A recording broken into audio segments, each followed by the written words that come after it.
राधे राधे दोस्तों, आज इस वीडियो में हम बात करेंगे कि श्री कृष्ण की प्रिय द्वारिका जल में विलीन क्यों हुई। महाभारत का युद्ध समाप्त होने के बाद हस्तिनापुर में जब युधिष्ठिर का राज्याभिषेक किया जा रहा था, तब अपने 100 पुत्रों की मृत्यु से दुखी होकर गांधारी ने भगवान कृष्ण को इस युद्ध का उत्तरदायी मानते हुए श्राप दिया कि जिस प्रकार तुम्हारे कारण मेरे समस्त पुत्रों की मृत्यु हुई है, उसी प्रकार तुम्हारे समस्त यदुवंश का नाश हो जाएगा।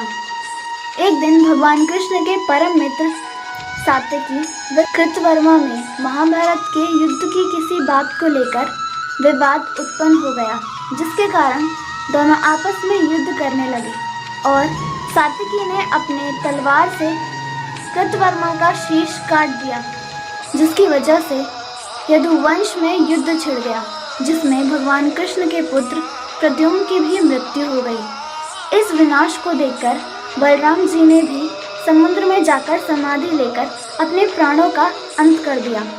अंत में भगवान कृष्ण और उनके सारथी दारुक व बब्रू ही शेष बचे। इस बीच एक दिन भगवान कृष्ण वन में भ्रमण करते हुए एक वृक्ष के नीचे विश्राम करने के लिए लेट गए। तभी एक बहेलिया, जो पूर्व जन्म में वानरराज बाली था, जिसे भगवान राम ने वरदान दिया था कि जिस प्रकार मैंने तुम्हारा वध किया है, उसी प्रकार अगले जन्म में तुम भी मेरी मृत्यु का कारण बनोगे।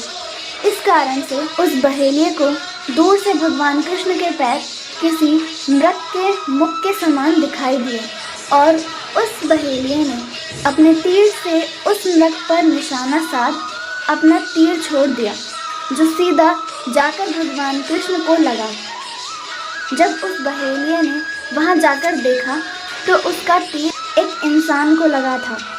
उसने अपनी गलती के लिए भगवान कृष्ण से माफ़ी मांगी।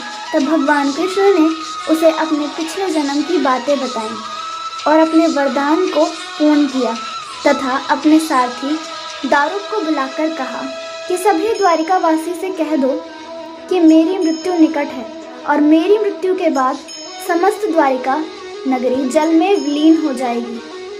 इसीलिए सभी इस स्थान को छोड़कर चले जाएं। जब दारुक भगवान कृष्ण की बात को द्वारिका के वासियों को बताने गए, तभी वहां देवी देवताओं ने आकर भगवान कृष्ण की स्तुति की और भगवान कृष्ण ने अपने आप को त्याग कर बैकुंठ धाम प्रस्थान किया। उनकी मृत्यु के बाद अर्जुन ने उनके सभी परिजनों का पिंडदान किया।